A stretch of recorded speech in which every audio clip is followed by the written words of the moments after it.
welcome back to another episode of Remembering Forgotten Memories. So this one, don't ask me what the hell randomly reminded me of it. I don't know either. I don't know. But when I remembered it, I was like, I know there have been several times I've meant to sit down and make one of these episodes about specifically this, and then I forget about it, and then it never happens, so I'm doing it today. So, for my girlies of a certain age, you might remember a little board game from the 90s, or more recently, because I think they still make it, but they've updated it, but from the 90s, called Pretty Pretty Princess, which, of course, I fucking owned, because growing up with the nickname Princess, and let's be real, still my nickname today, anyway, of course I had to have it. Looking at the box art from the 90s version of it, I'm like, this explains so much of why turquoise is my favorite color, followed by purple and pink. It's literally the 90s girl aesthetic. Oh my god. Solved. But anyway, so it is exactly as girly over the top as you would assume. Basically, it was like a round board for this one. A jewelry box sits in the middle of it with a mirror in it, and there's like jeweled stickers around the outer edges. But the inside of the lid has a spinner, if I remember right, and that's what tells you what to move around the board. There's 4 colors for 4 players. Pink, yellow, purple, blue. Now, naturally, I always oscillated between blue, pink, or purple, depending on my mood, but usually the blue. And pretty much every 90s girl ever delegated whoever you don't really like to play as yellow, because yellow looks like Pete. So, we were catty little shits, I admit it, and it was not just me. The updated version has removed the yellow, and has replaced it with green, which I would argue is almost as bad, because now kids are just gonna hold up one of the earrings and go, ugh, it looks like a booger, you be green.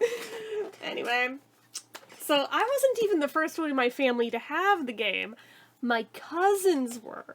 And one of the times I went over to their house, she pulled this game out, and I just remember this being, like, so magical to me at that age of, it's a princess game. It has jewelry in it. It's a dress-up game. Oh my god, it's magical.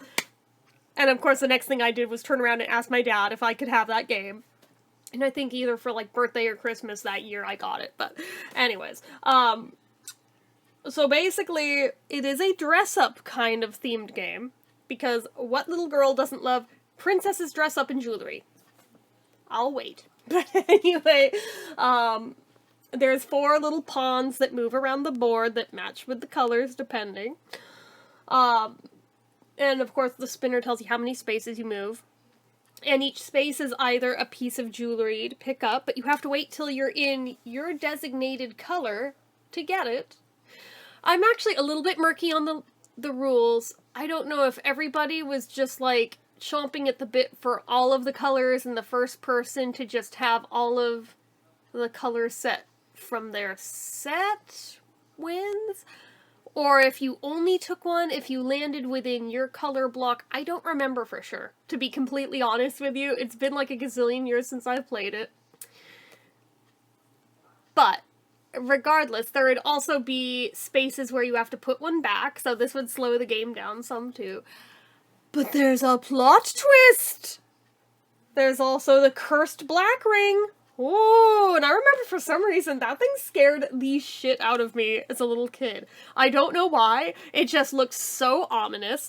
I don't even remember necessarily it saying anywhere in the literature that it's cursed. I don't know if we came up with that on our own, we decided it's a cursed ring, or if that was actually canonically part of it. I just know we called it the cursed ring.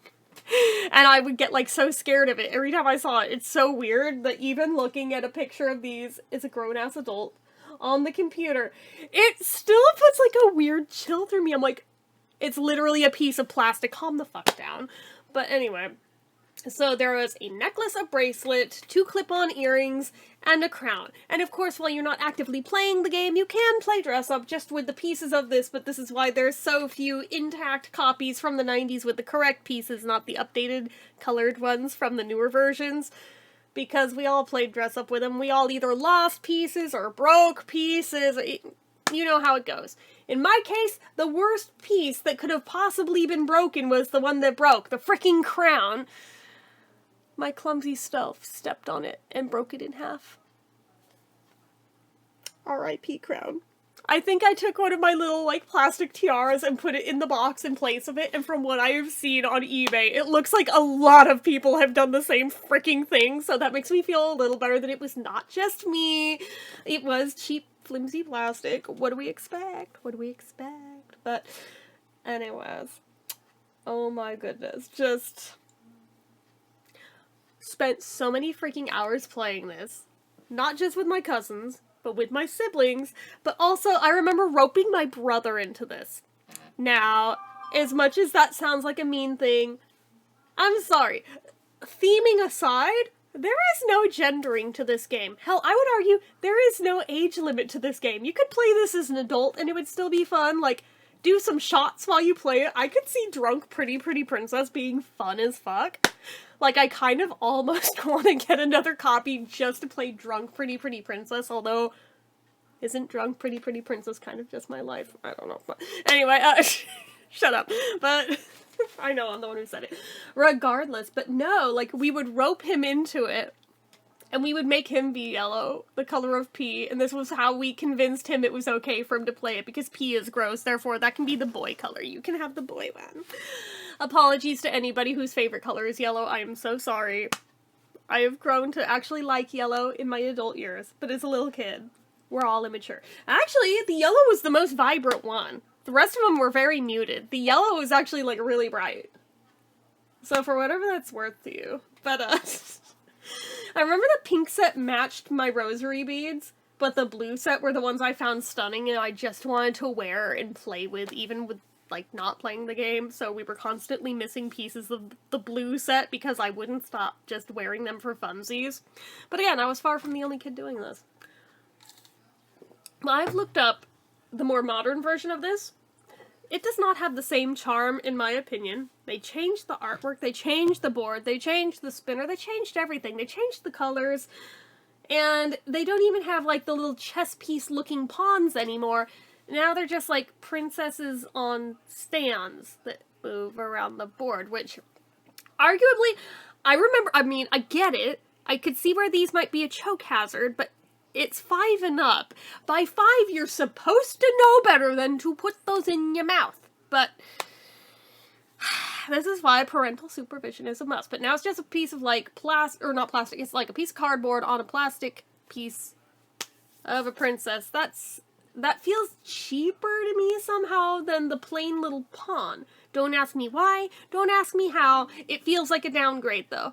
Because I remember being the little kid playing with the little pawns, and feeling like this somehow felt grown up to have those kind of pieces because I was so used to the other kind of, like, cheap-ass little cardboard pieces in the little kiddie games that this felt like a step up into, ooh, this is more mature, look how grown up I am. Yes, I realize how ridiculous that is saying it out loud, but in my little kid logic at the time, it very much felt like a thing. It very much felt like a thing. So, I'm just like, excuse me, I burped. But, does anyone else remember this freaking game? What are your memories of it? I would love to hear them. All the pictures I have pulled up on Google, I have seen some interesting sets of this, including some where, like, the spinner, I don't even know if this was the original lid, or if somebody just, like, drew on, like, the back of, like, a plastic lid from some Tupperware and turned it into a spinner. I don't freaking know, but who remembers this game? Who has awesome memories of playing it? Who remembers playing dress up with the pieces from it? I cannot be the only one, right? Because, oh my gosh, this game was iconic, and it seemed like everyone you knew back then had a copy of this somewhere in their house. Granted, past a certain age, it kind of just sat there, but regardless, we all seemingly collectively in the zeitgeist all kind of had this game. Don't necessarily know where from, just we all freaking had it. And then it was like it dropped off the map at some point, even though there is a modernized version. It looks like there was one in the early 2000s and a re-release in 2018, so clearly it's still a thing. Probably because my generation grew up and had kids who they want to be able to play this, but still, its simplicity is also what makes it genius, in my opinion. Now, they guesstimate like a 20-minute playing time. I beg to differ, but part of that may also just be the bickering that we did while playing it half the time, because my sister and I always bickered over everything, but probably the intended playtime, maybe, but we're also a bit slow. So for us, it took longer. It is what it is, but I don't know, it's just interesting looking at, like, the box art and everything, and I'm just like, I so remember all of this. This was completely forgotten to me until I saw the box art again, and was like, that's right, that's what it looked like, because I knew the other box version. I was like, that's not it. Like, I don't know what this is, but this is not the one I had. But the one from 1990 is, and I'm like, that's my pretty, pretty princess right there. That's the one. So, I don't know. It looks, even on the board, like I'm zooming in on it now, it almost looks vaguely cartoon Barbie-esque. Maybe that's part of why I liked it so much too, was like the Barbie vibes, on top of princess, on top of the color scheme. I loved everything about this silly little game. I probably played it way older than I should have been. Don't care. Not sorry. Like I said, if I had a copy of it now, I would probably still play it, just I would alter the rules a little. You know? Like maybe every time you get a piece from your color set, take a shot. Could make it interesting. I don't know. But anyway, I'm kind of just babbling at this point, but I am sure somebody else remembers this game. I also saw, more interestingly, it looks like there's a card game version of this. That seems like it would lose some of the whimsy of the whole dress-up element of this, but did anybody have that? And if so, please tell me all about it, because I know nothing about the card game other than apparently it exists. So, anyway, that is it for this one, guys. So as usual, you know what to do. If you like this video, go ahead and give it a like. If you're not already and you'd like to be, click subscribe. Hit that notification bell icon so you never miss an upload. Leave comments down below. Make sure you're following my social media accounts, my Facebook fan page, my Twitter, my Instagram, my eBay, my Reddits, everything and more. It's all down below. And if you like what I do here on this channel and you'd like to help support it, the donation link, as always, is down in the description. Get your name on the end card for a month from the time of donating. Anyway, guys, till next time, see ya.